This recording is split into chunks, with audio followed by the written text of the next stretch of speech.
It is Never Run Alone, and we're back once again with Christopher Farron Cawthon, Sissi Bergman. Unfortunately, our man Rin McDonald has been struck down with the man flu, whatever you want to call it, some kind of flu variant. But it'd have to be a pretty big flu to take down Rinners. So, how are we feeling, guys? Are we feeling chipper? Are we feeling immune? Great. We're feeling free. Feeling good, mate. Feeling I feel like if one goes down, the others have to carry the load. So we're a team effort here. We've got you, Ren. He's here in spirit. We'll say it's better to be getting sick, 8 weeks out rather than 2 weeks out from a race. Agreed. Or just don't get sick at all is kind of my plan. I don't know about you guys, but I'm trying to go through this unscathed. Try to avoid it. I've actually been feeling my way. When you feel like you're about to get sick, I've had that feeling for 7 days, and your HRV's just doing this, and you're like, just knock me down, just take back me out. I've saw the light last night, so I'm hoping it's doing one of these again. Slowly Instead on the way of 2 up, bad days, you took 7 average days and just literally, which I shouldn't complain about. Average is better than bad, but at least you can still do something. Yeah. No, I'm good. I think there's a lot on the agenda today. Tokyo Marathon this weekend, the first cab off the rank.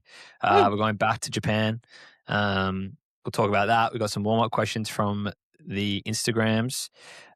We've got a bit of a chat about how we're feeling 8 weeks out, in the thick of it, bit of the grind, how we're getting through the discipline, the mundane, the cold, not so cold, but the dark mornings and the repeat stuff, how we're battling with that. So we'll get to all of that in this episode, but we'll start it off with some warm-up questions. And the first one comes from our man, James Caspersloney, and he's asked, what do we think is the hardest time to achieve, or the hardest PB? Sub 15 5K, a sub 30 10K, a sub 65 half, or a sub 220 marathon? What do you think? Oh. In fact, I might change it to a sub 14 30 5K, because I feel like you can't have 15 and 30. That's a bit too easy. 14 30, 30, 65 half, or a 220 marathon.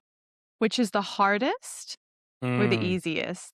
The hardest. The hardest. Well, you can tell us what you think is going to be a piss take if you want. If there's any that are a bit too easy.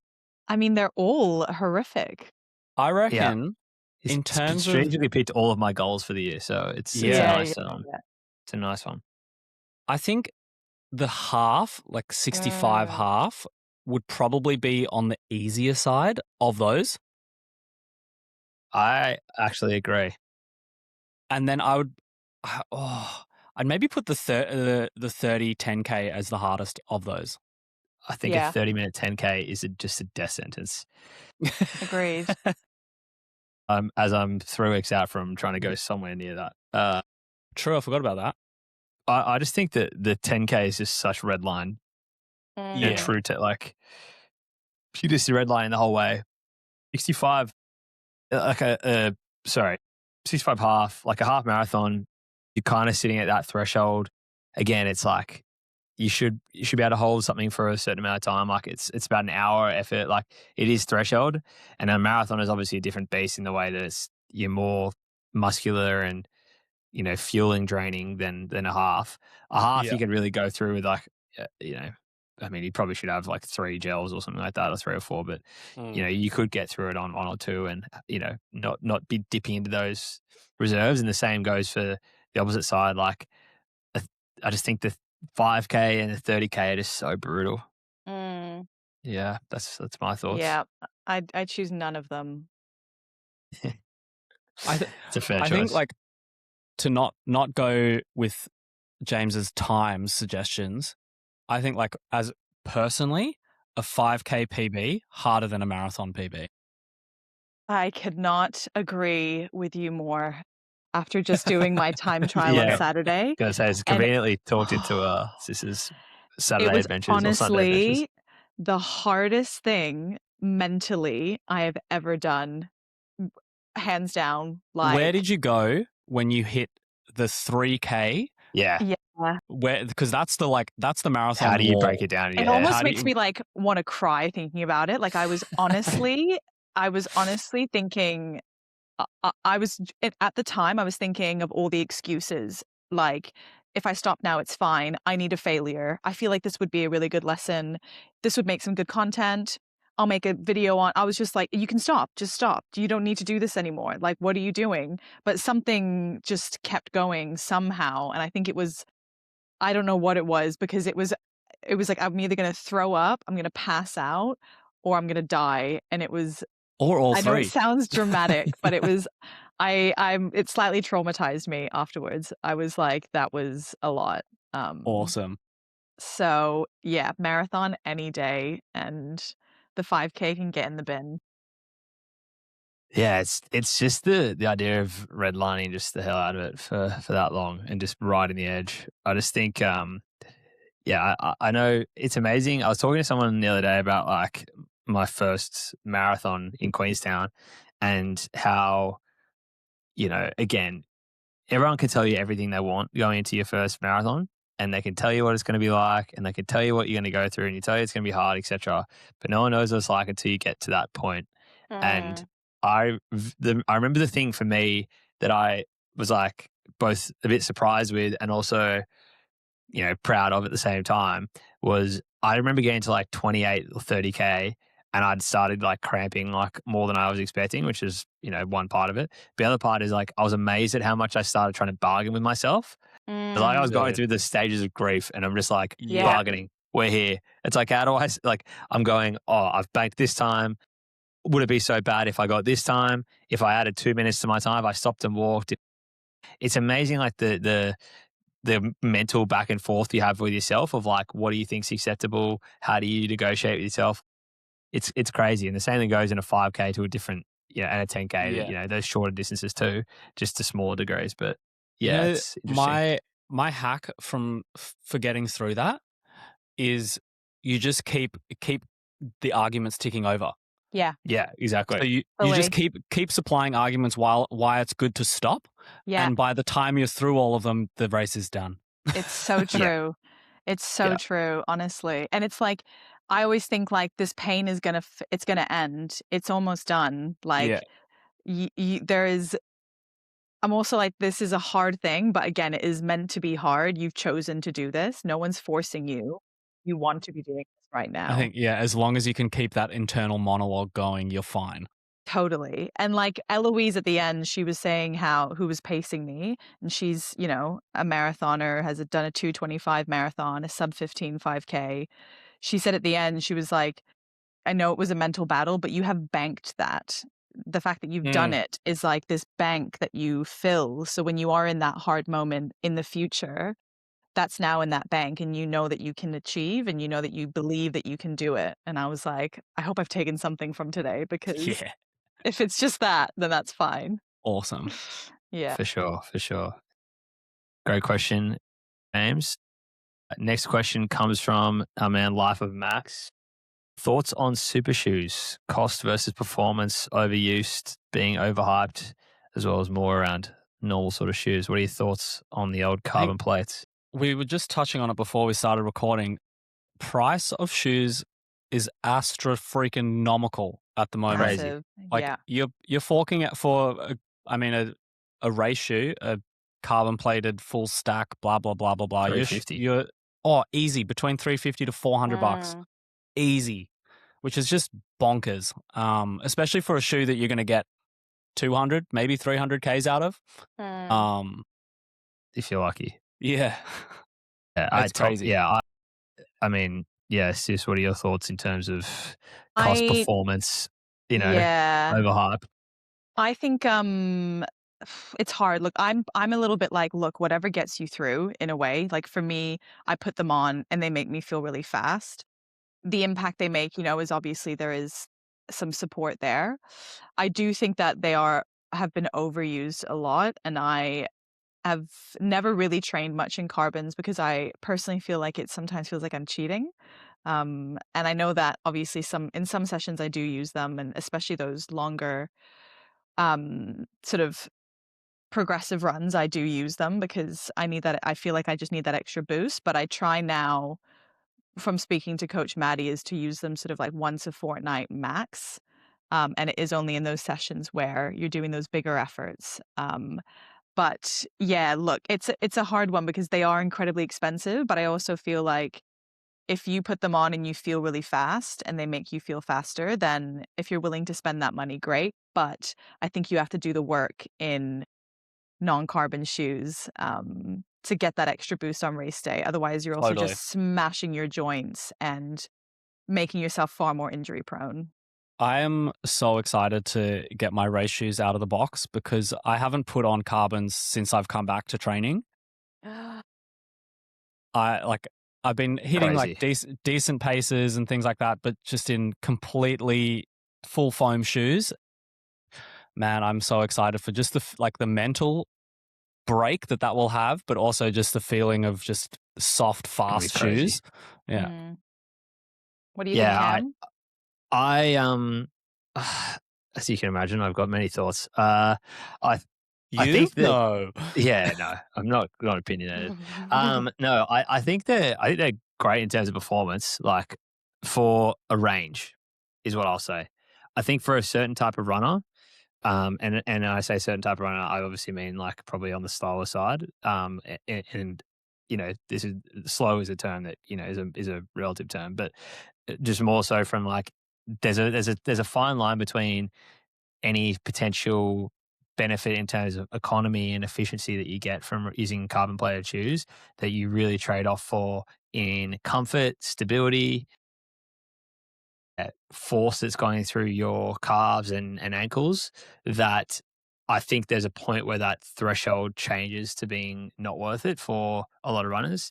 And I think people probably would get it. I would say if you're realistically, if you're over a 3:30, maybe even maybe like a 3:45 marathon, I would say you're better off spending the money on a new pair of good all around comfort shoes, not super spongy, but something that's comfortable, got a bit of rigidity in it that you can wear in once or twice and then go and know that you're going to be really comfortable in them the entire way, stable, and that is going to be better for you in the race. Because if you're running the whole race and you're not going fast enough or putting enough force through and you're not running in an efficient way that works those carbon plates to get the return, all you're doing is just collapsing your ankle or collapsing, the stability in the way that you run.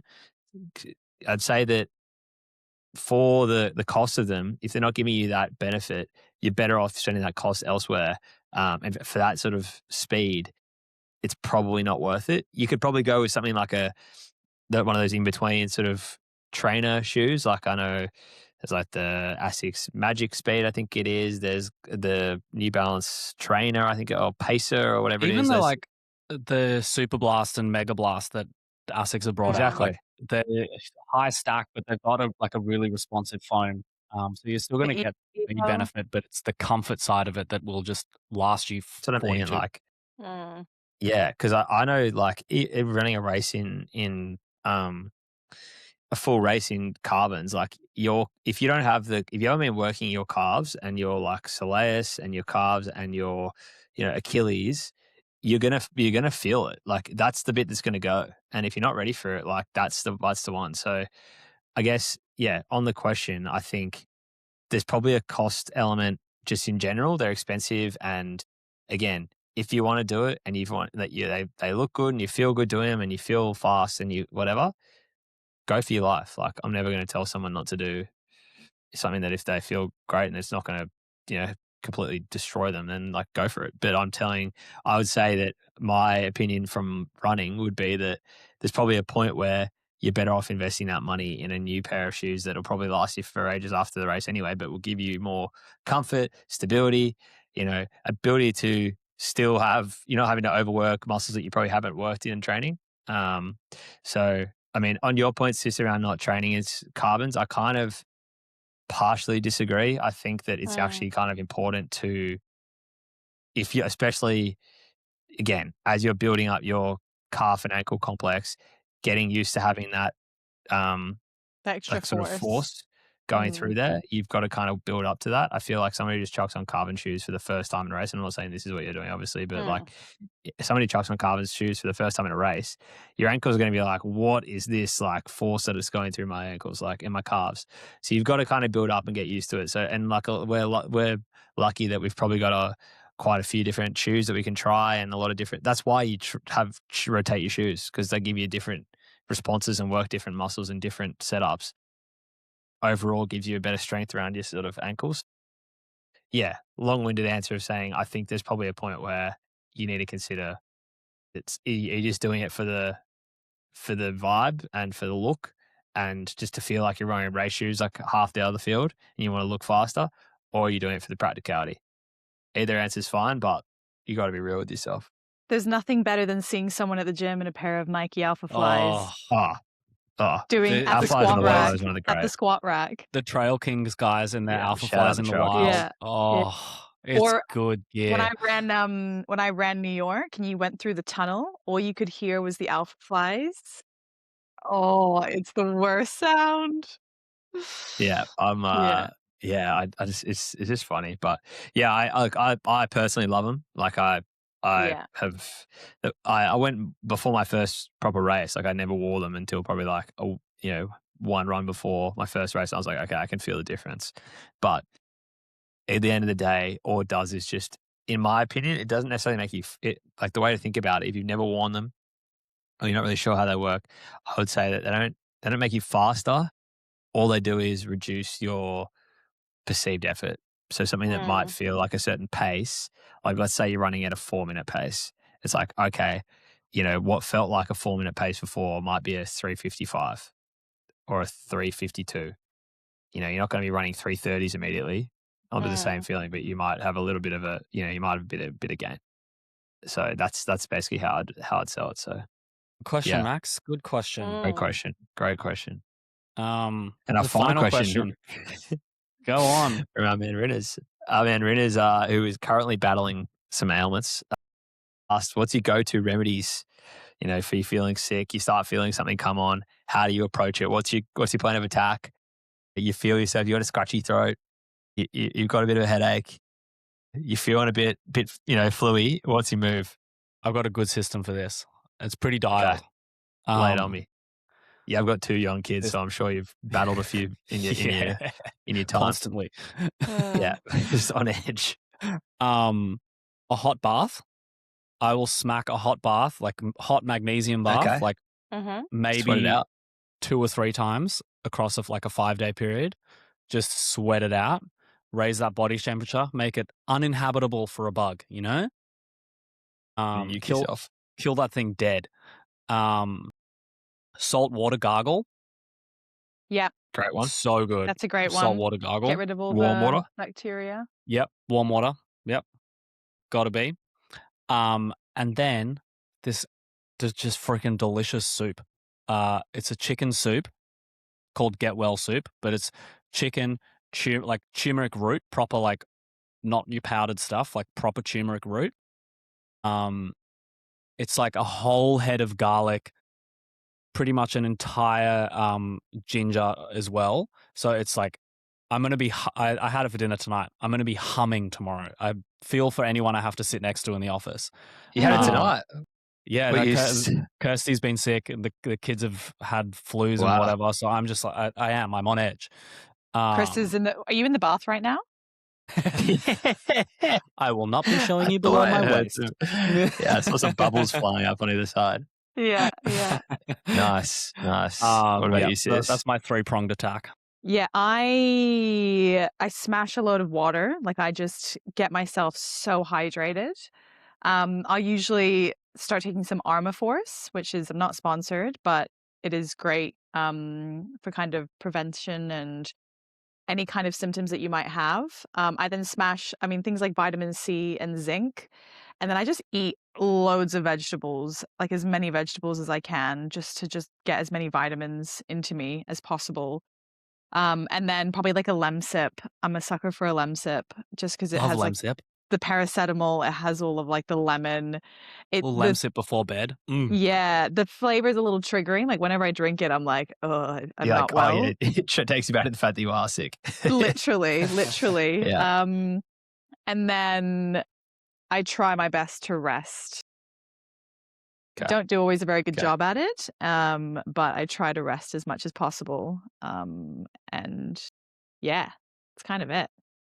I haven't really nailed I feel like I don't get sick very often. Knock on wood, she says. But yeah, but whatever Chris said, I'm doing next time I'm feeling anything. I don't have a bath, but I will make one. Sauna, whatever. Sauna. Just heat yourself up. Yeah. Yeah.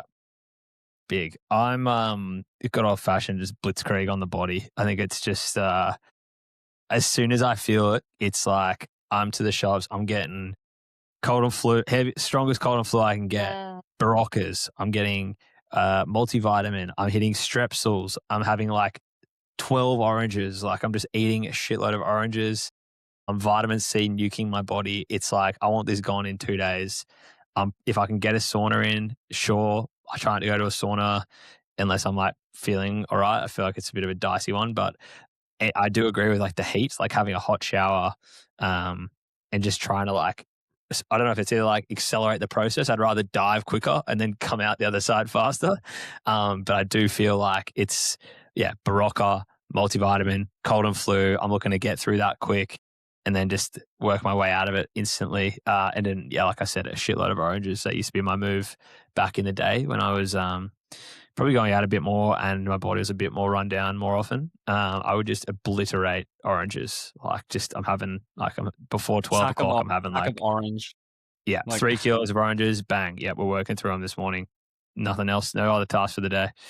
So yeah, it's my sort of move. Just vitamin C's for me usually what gets me clicking. Good luck, and some tea, bit of hot tea. Yeah, I find some hot. I feel ginger like having hot tea. stuff. Yeah, exactly right. Ginger and lemon tea, some hot stuff in you, like makes a bit of a vibe. So there you go, Renus. Do it all at once, and I think you'll be sweated. Yeah, do all of those things. Yeah, do it all. I can't even think. There's so many things going through my mind. Anyway, thank you for all the questions. We've waffled for a good 20 minutes there, but we wanted to jump into Tokyo Mara, which is this weekend. First major off the block. And we probably should throw to Sis. You did it last year. I did. Why don't you tell us about a bit of the experience getting over there, the sort of, pre-race, the build-up, the vibe on the race day, what it was like, what corral you're in, what was the sort of story? Yeah, so it was my third marathon that I'd ever done, and it was my first time working with Maddie Abel as well. My build-up to the race was very different from any other build-up because I was living overseas at the time and was working a job that was working me pretty hard. So my block was, can we just get to the start line in one piece, which was just unfortunately the way it needed to be.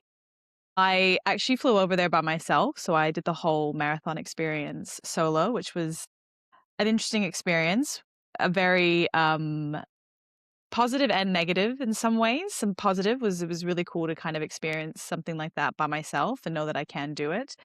Negative is that when you cross the finish line and you've spoken to all your mates, going home to your hotel room with no one to talk to is when you're on like a bit of the down of like the marathon's done. Oh, what do I do next? Cool, self 5. Oh, yeah, some serious head noise there. Yeah.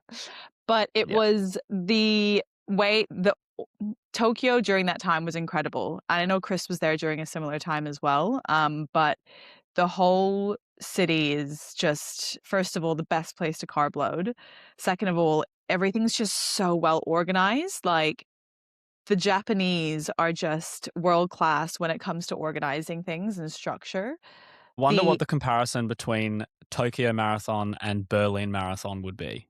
The the start lines and crowd management, etc. It would be like chalk and cheese, honestly. Like Tokyo you're not really allowed to like clap and make a lot of sound as the spectators. Like they could have, I think they had bells or something. I can't remember. There was noise. Yeah, it's the bells. Like bells and stuff. Yeah, so there is sound and stuff, but it's very different from like in New York where you're just getting walls and like waves of sound. And then so the expo was like really well organized. The start time was about 9 a.m. And again, like you could bag drop there. It was so easy. Then you got to your corral group, and mine was based off of my time, I believe, which think I had it in as like sub 3 hour time. And then got to watch the start line kind of explosion with all like the confetti and stuff, which was pretty incredible. And then no, sorry, you don't have a specific start. I didn't have a specific start line. I started with I think I just had like a wave. It wasn't based off of time because I remember as I was setting off, I was dodging a lot and I was like, I am stuck in a Bit like crowd of Sydney. yeah, it was like I'm stuck in a crowd of very not slow runners, but slower than myself. So I was doing a lot of weaving until I could get to a spot where I was like, cool, now we're comfortable. Now we can lock in. And then on the course, so you're not allowed to litter. You can't throw your gel packets. Like it's against the rules. So you have to follow the rules. So And strict. everyone does it. Yeah. Part of prep, I was scrolling through some stuff about Tokyo Marathon, and even down to the bathrooms. Like, if you take a leak not in a designated toilet zone, disqualified. Like, if you just pee on the course, you're done. Literally. Correct me if I'm wrong, the toilets are like quite a way off the course as well. Think so? I think so. I think I've seen that as well. It's like 100 meters off the course somewhere. Yeah, like out of the way. Yeah, I think so they if you need to go, you're either costing yourself some sweet time or you're just holding. Yeah, literally.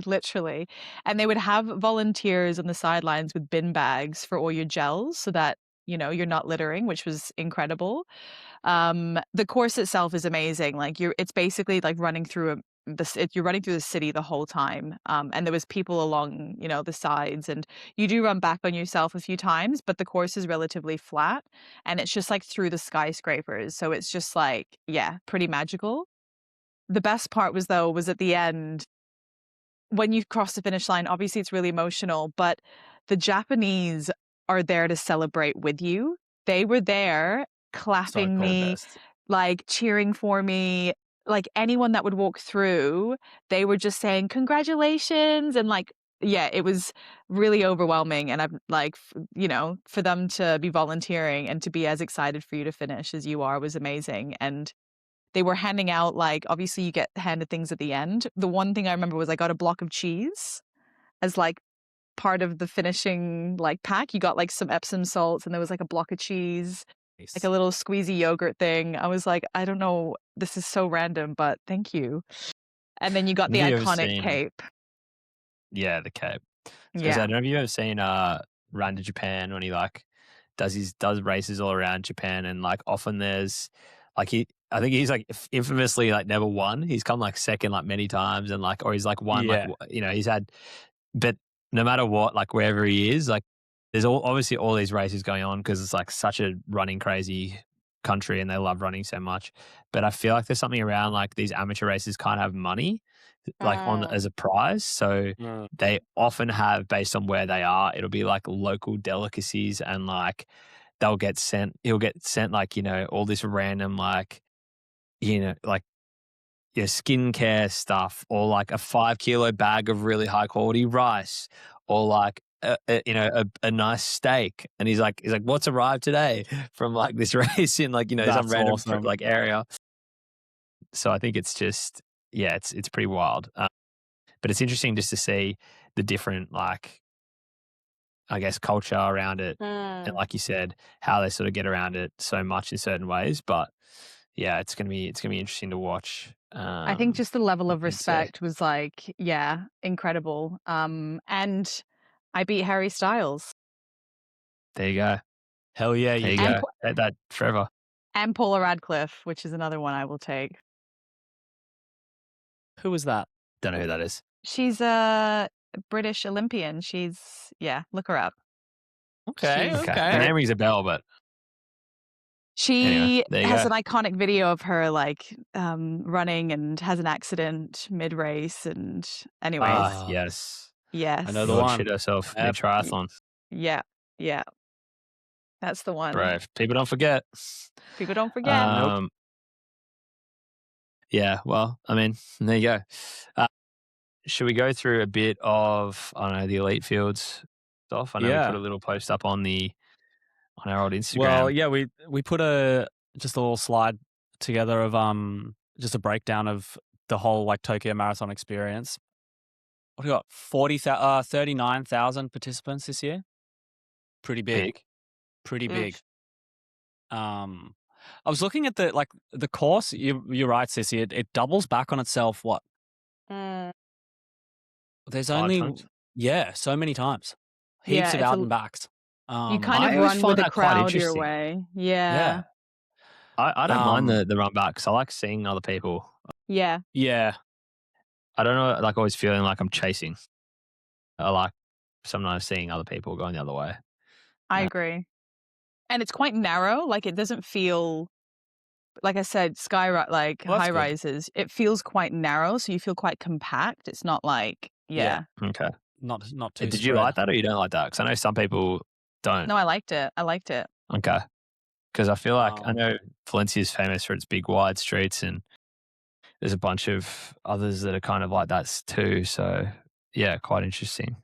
I mean, in terms of the majors, it's it's got the 4th fastest time, and I think down to the fact that it is like, yes, it's dead flat, but the turns are quite like they're not comfortable. Like you got to be quite tactical through those bends, and a lot of time can be shed. What else? Go do the Japanese turn. You know that. Have you seen that where they do the? I have seen the, it. It's the so opposite good. twist? Spin around. It's so good. I saw someone do so that. incredible. The other day when I was running, like we're going around. But I think it was during the sun run. Actually, I saw someone do it. And I was like, okay. I think I saw that as well. Yeah. At the, I was like, nice. The curl like out and back bit. Exactly. Yeah, at the out and back. Amazing. I was like, wow. I was like, nice. Game recognized game. Yeah, exactly. So I did it the next time. Yeah, exactly right. Yeah. The elite fields. It's pretty quick. Yeah, stacked. Like the top 5, 202 down to 203.23 in the male side. On the females, you got 214 down to 216. So tight top end. Yeah. Anyone kind of notable in there, Cam?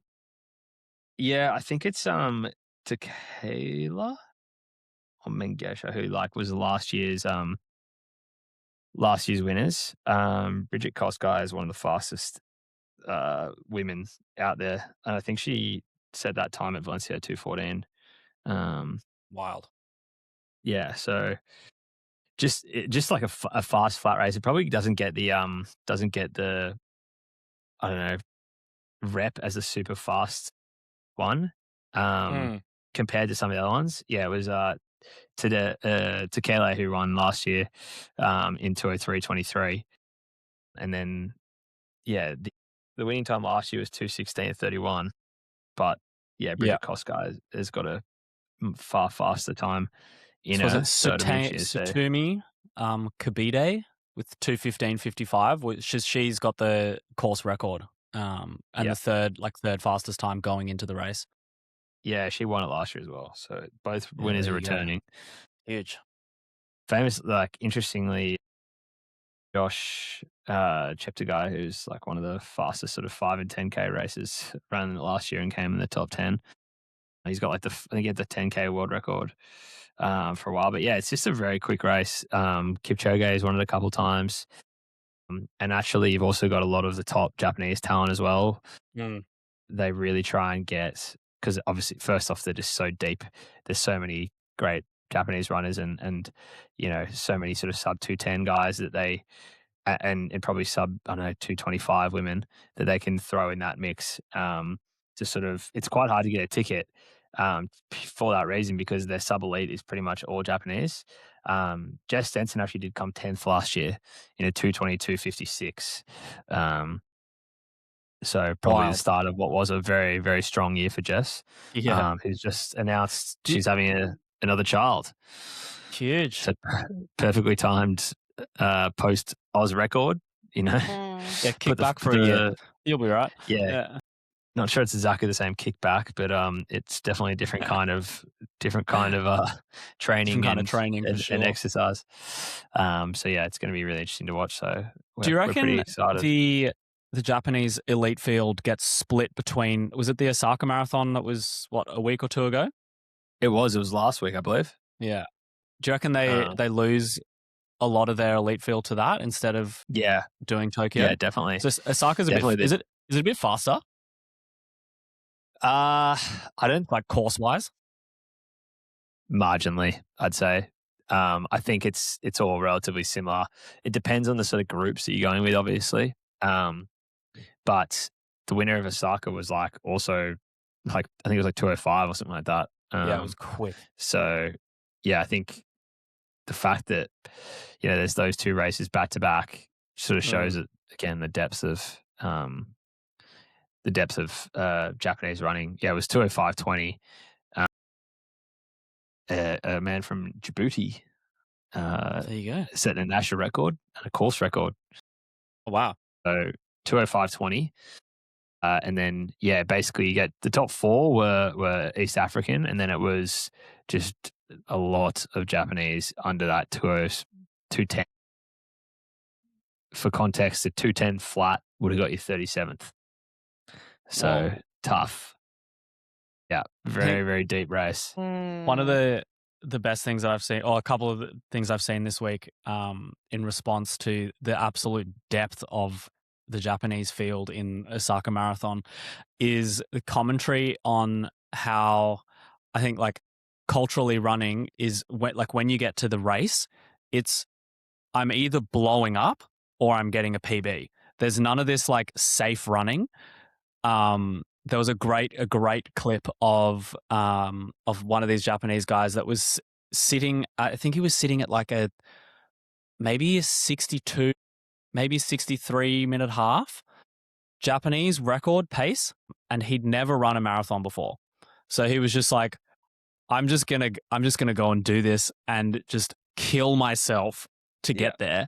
I don't remember what he ended up running it in, but he didn't get the Japanese record. But there's a great video of him maybe 15, 20 meters in front of the lead pack, just on his own in no man's land, just I'm going for this thing and backing himself. Saw it. So good. Yeah, I just think they're, for want of a better word, it's kamikaze running. Let's just go out, and if I die, if I crash, I crash. PR or PR, right? Exactly right. Yeah, big time. Exactly. Big time. So it's kind of interesting to watch it just happen. But I mean, the fact that they just have such a depth of running is crazy. So looking forward to watching that on the weekend and see sort of what times get put down. I know there's some Aussies going over. I don't know if you follow Alex Harvey on Instagram, or maybe have seen him. He's an Aussie guy. He's run 2:15.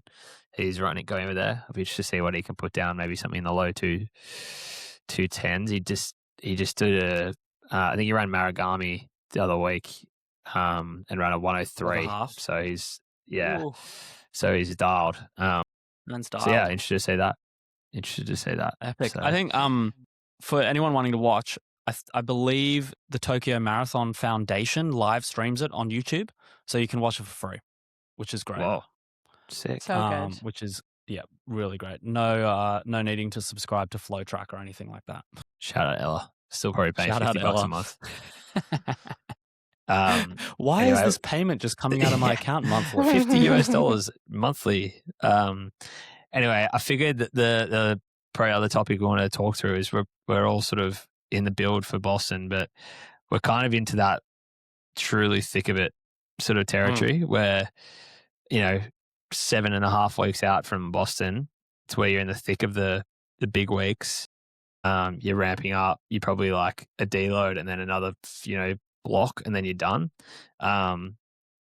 So I just wanted to bounce around on how our weeks have been, how we're feeling, and then just have a bit of a chat around keeping motivated, the discipline, how you're managing niggles, how you're getting up, for sessions, how you're feeling in general, and just go from there and sort of just explain how you're feeling and the sort of positives and negatives in the vibe of the block because everyone's different.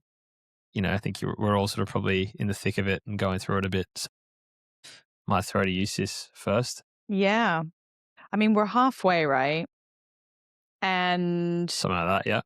yeah, I would say I'm at the point now where there's probably a lot more head noise than what I would like. And there's a lot more, I think this goal now is just probably the scariest of all the goals I've set.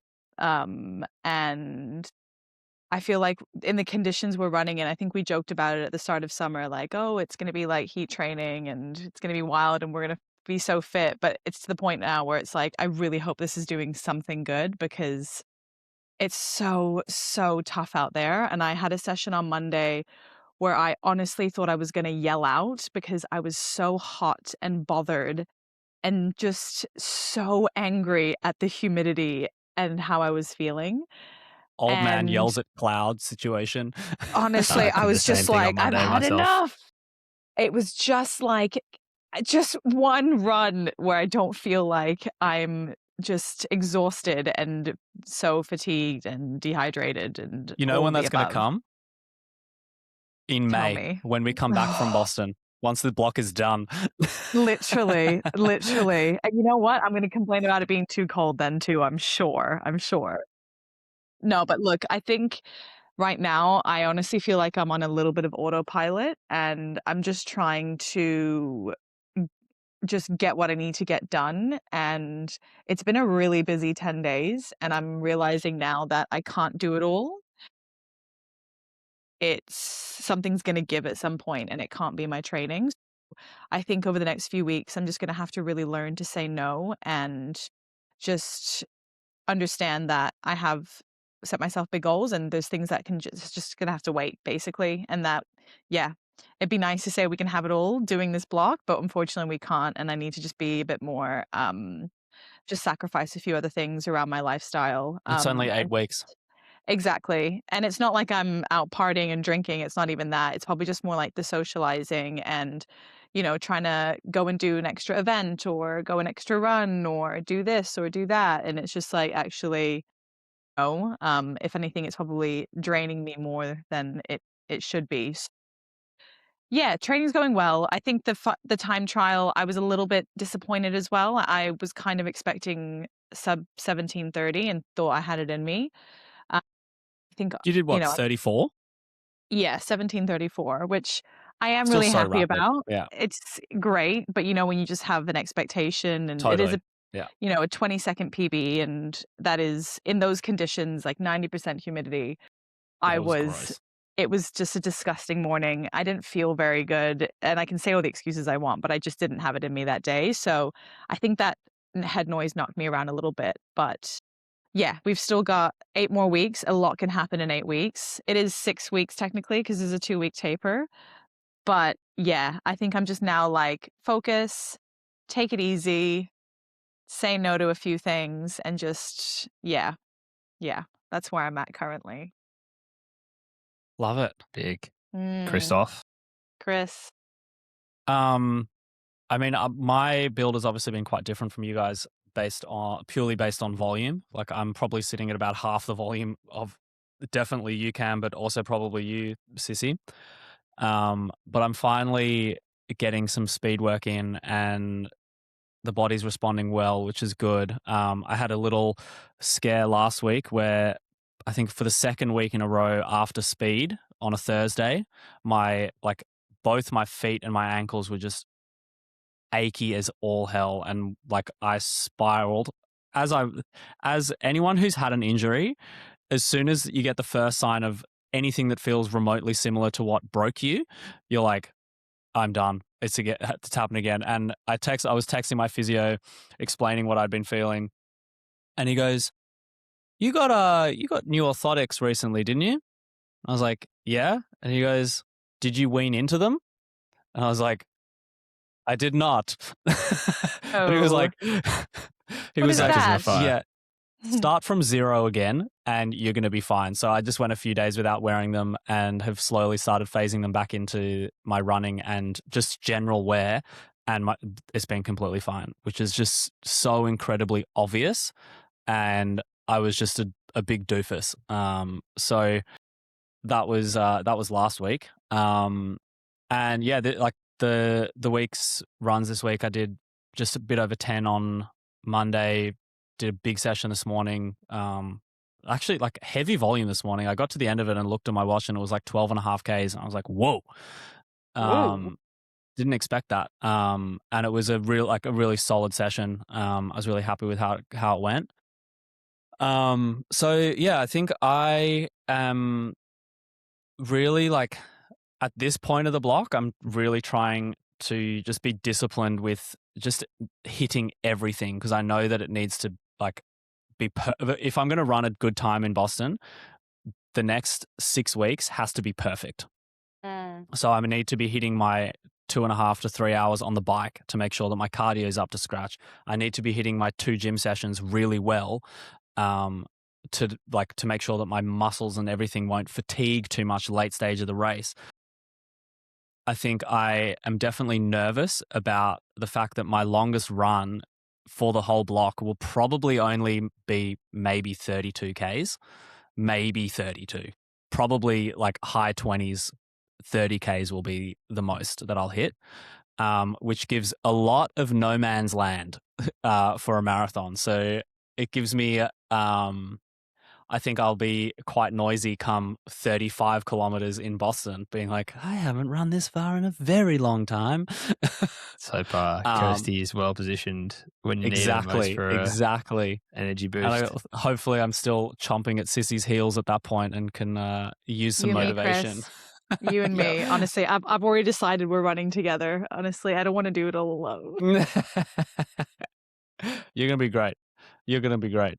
So yeah, I think it's for the fact that it's not a perfect build. I think I'm happy with where I am. Obviously, everyone wants a perfect build and wants to do more, but I think I've got my first marathon efforts on Saturday in a long run. So exciting. We'll see how that goes, and talk to you next week. And looking forward to updating that Strava and seeing what paces get held at that Marapace session. Yep. Yeah, I think your block's been very impressive in terms of the discipline and organization, because I think it's very easy to feel like you're back and then overgo it and go a bit too hard, and just I think that's definitely been the process has been it.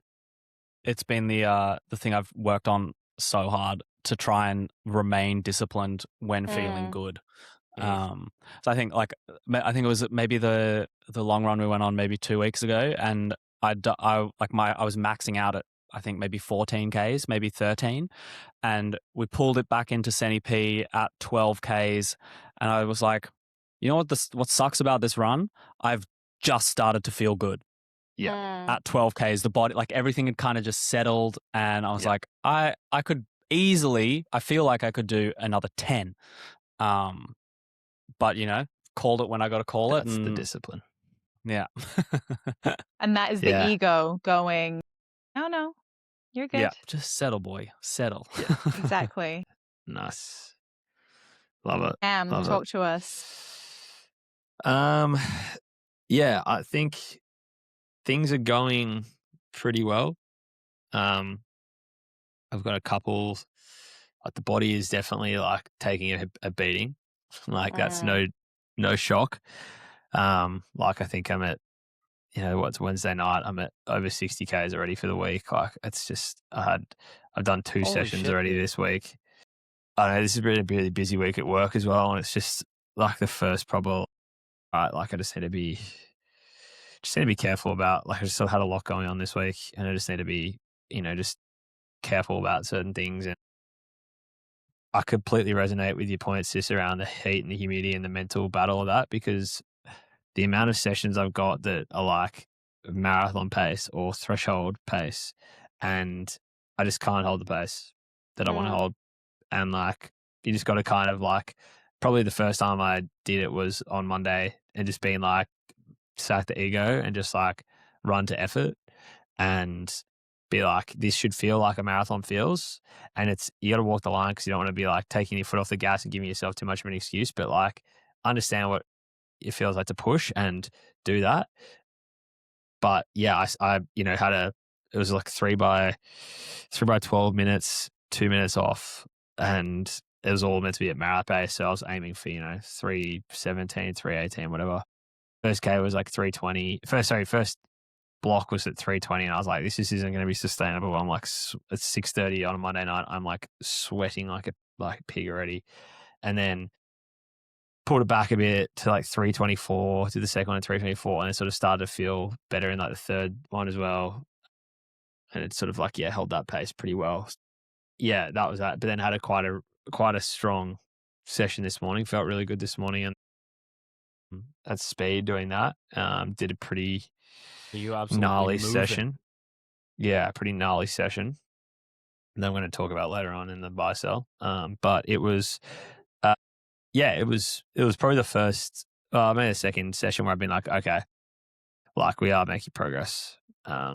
Like hitting that session made me go like, okay, like we're getting in the right place. So I'm kind of just looking forward to like when it inevitably does sort of start to cool down over the next month, and we start having a cool, crisp morning, and I can wear a long sleeve on a long run, and like I don't have to be like just drenched the whole time I run.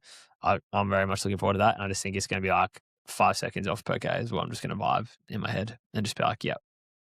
And I mean, look, hey, it's currently like 2 meters deep worth of snow in Boston right now. Exactly. This is true. And we just need the middle between us two. We could be training. Yeah.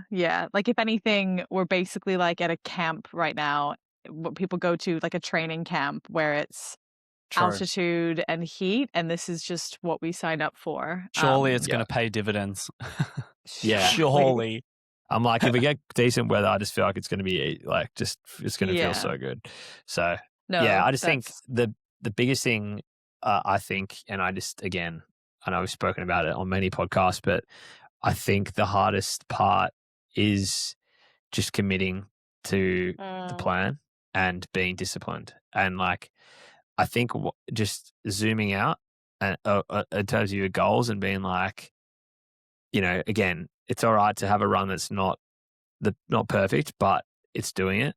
And if it's in your plan, it's doing it. Like it's a non-negotiable. Like I just think that is where I'm at now. And like there's many runs like that I've had over the last few weeks where I go, if I didn't have a plan and I wasn't so dialed in and I didn't have a big goal and I hadn't committed to it, would I have done this run? Maybe not. Probably not.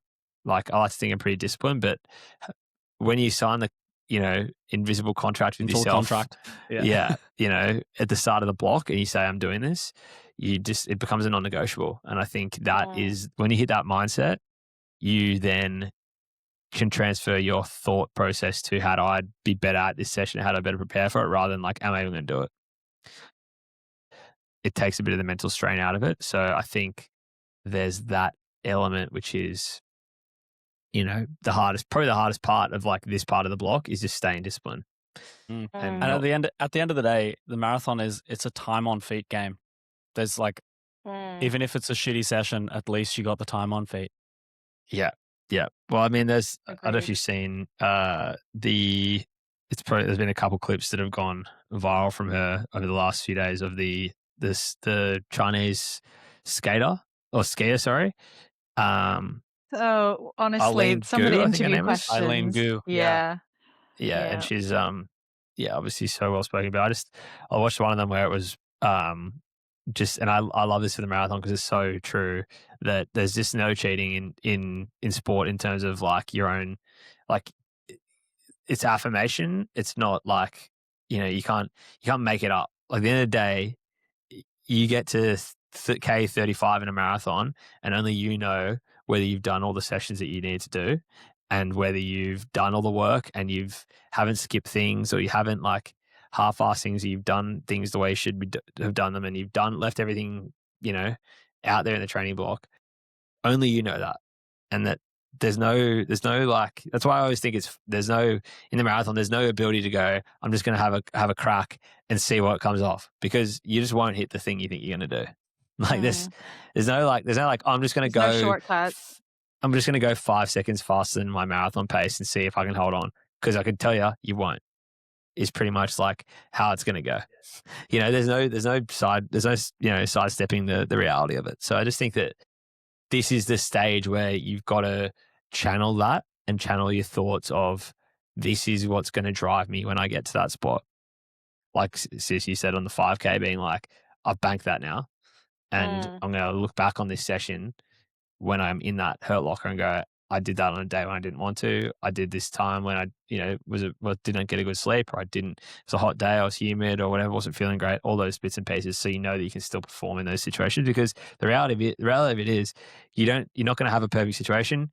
You can still perform at a very, very high level when you haven't had, perfect sleep, perfect carb load, perfect, vibe, perfect warm up, perfect, all those things. It doesn't have to be perfect. You can still achieve great things without having everything being dialed. So it's just Agreed. mentally that sort of elements. There's never a race day with a perfect condition. Let's be honest. Exactly right. Yeah. So yeah. So should we get into your speed round quick, Sis, and then we'll have a quick buy sell and call it there. All right, guys. Sissi speed round. Welcome. We're Round back. 3. Huge. Round 3. Ba-ba-da-bum-ba-dum. Bum, bum, bum, ba-dum, bum, ba-dum, bum. Send us your best. Send us a Send us a voice note of your best jingle. I will. Yeah. All right, guys. Rules of the game. It is very simple. These are some quick fire questions for you. They might be running related or they might not be. Okay. Terrifying. It can be whatever first comes to your mind. So whoever wants to go first, I don't really care. Dangerous. All right. First question. What is your favorite color? Green. Blue, sky blue specifically. Olive green. Love. What is your favorite pizza topping? Pepperoni. Meat lovers. What is your full-time job? What are you, a cop? she's trying to get our security questions for a password. What's your three numbers on the back of your credit card? What's your mother's maiden name? What's your mother's maiden name? No, I work in deals for a big pest control what is your and hygiene title? company. Commercial mergers and acquisitions analyst. Fancy. Yeah. I am Buying a and merging. streaming partnerships manager. Slay. Makes playlists. Big. Makes playlists. Makes playlist. When was the last time you cried? Probably either episode 1 or 2 of the new season of Shrinking. Wow. Ooh, Recently. I cry at everything Love at it. the moment. good. The end of last year. Melbourne it. Marathon, finish line. No, I didn't cry that. Goldie was the last race I probably cried at, but no, it was, other areas of You don't need to of dive life into it. that I don't want to happened. make you cry again. Yeah, other areas of life, Love it. We cry. Sad things, Yeah, it happy happens. things. Yeah. What's your favorite content creator at the moment? Interesting. I really like Eric Floberg. He is a dad. He's a runner. Absolute dog. He's also doing Boston. Probably shooting in that low 2:30 zone, so a bit quicker than I will be. But yeah, great content. I think he probably does want to try and he's still trying to go to 2:30, isn't he? Yeah, he is. That's his goal.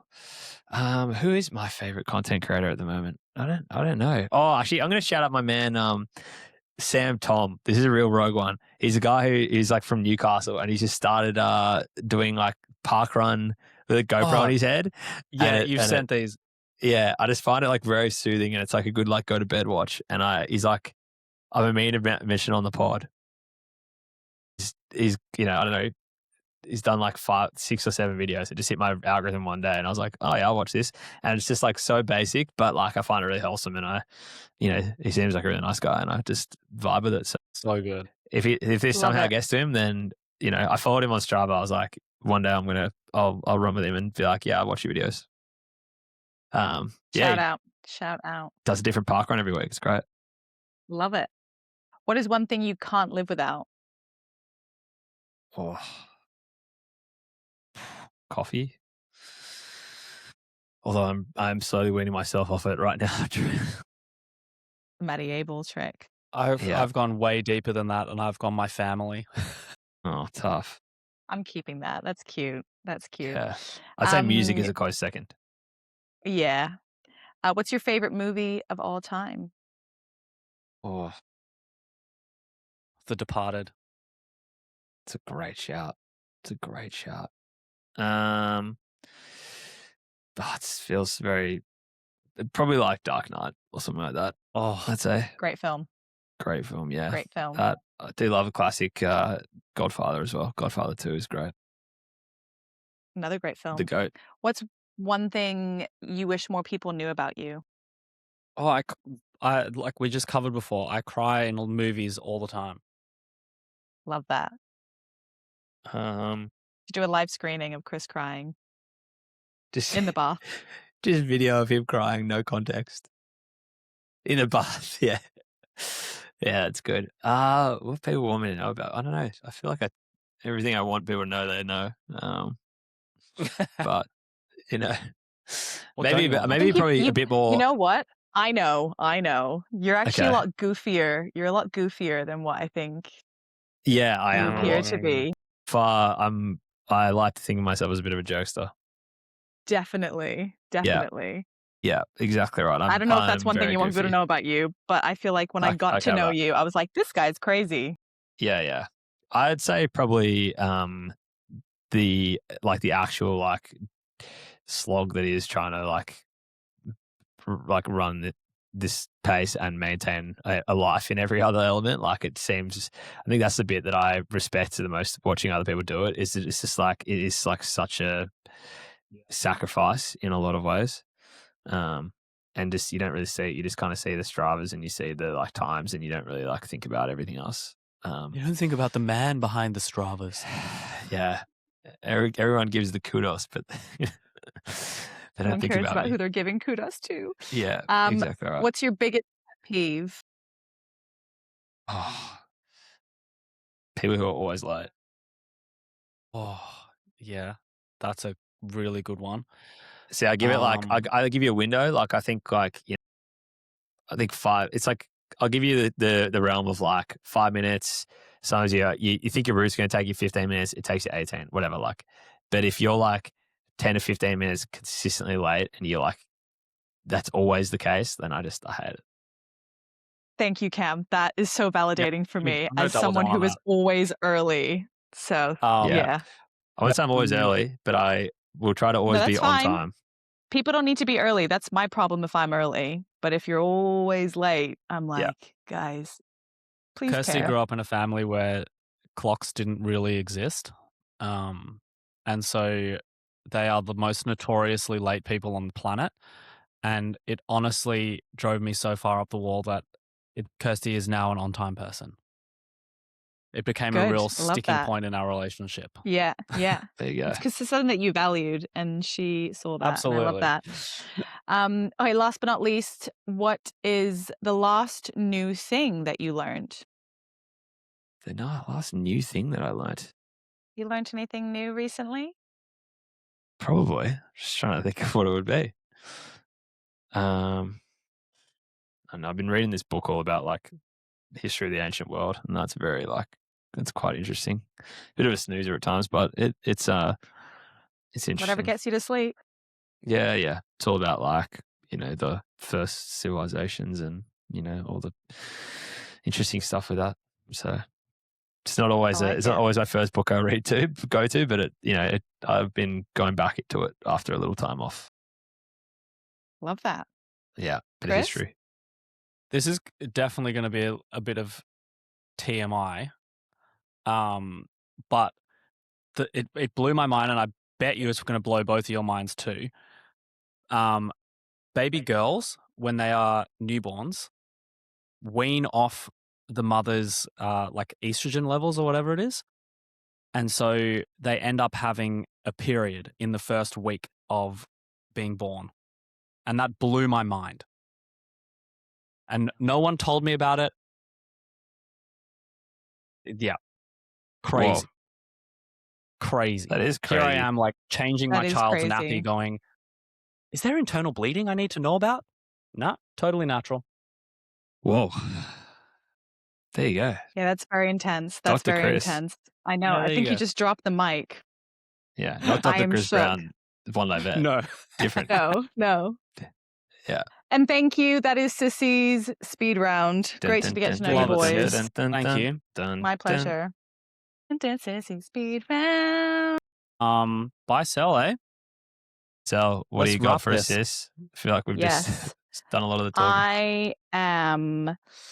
I am buying. I am buying just putting a little effort into your friendships. And what I mean by that is just, I think I've been very lucky with the people around me. And I think it's really nice when someone goes just the extra mile to either check in or, I had my dear friend Amira surprise me last night with some flowers and a knock on the door. And sometimes it's just the small gestures in life that go a very long way. So this is a reminder to check in on your friends and to go the extra mile, even if it's just, let me get your coffee this morning, or let me just send you a note because I'm thinking about you. Just, yeah, it goes a long way. So yeah, that. look after your people. A little bit soppy, but that's my buy. Chris, don't cry. On the verge. No. What do you got for us, mate? Should we all just cry today? I feel like we're just gonna have a big I feel old like cry. we're all on the, on the edge. I think so. Everyone's on the edge of this block. I feel like you just got to ride the wave. Ride the wave fully. Yeah. Chris, what do you got? So true. I'm buying my physio Joe, who Whoa. has spent the last I don't know if you can buy people anymore. Probably not. Well, physio might be a very lucrative one. No, I don't know. For being very measured and talking me off a cliff many, many times this block. Get yourself a good physio. Get yourself someone who is well versed in the body and can, talk Calm the sense into you mind. when you are spiraling. Agreed. Could not agree more. Yeah. Cameron, you're on mute, Very mate. good buy Love that. for once. Yeah. One I'm buying this week, I spoke about, is just the old fartlek. Really enjoyed it this morning. It's not easy. I think it's, for those who don't know, a fartlek session is some people do it. I mean, we were talking with Elle last night. I did one yesterday. It wasn't exactly a fartlek. The whole point is that you're meant to sort of float between like an effort and like a steady pace. Whereas you would do reps and you might go like, I'm going to go like a 5K pace for, say it's like, 6 by a K. You do 5K pace, whatever it is, then you jog the rest. Instead, you might be doing, 5K pace or maybe like 10K pace, whatever, slightly back.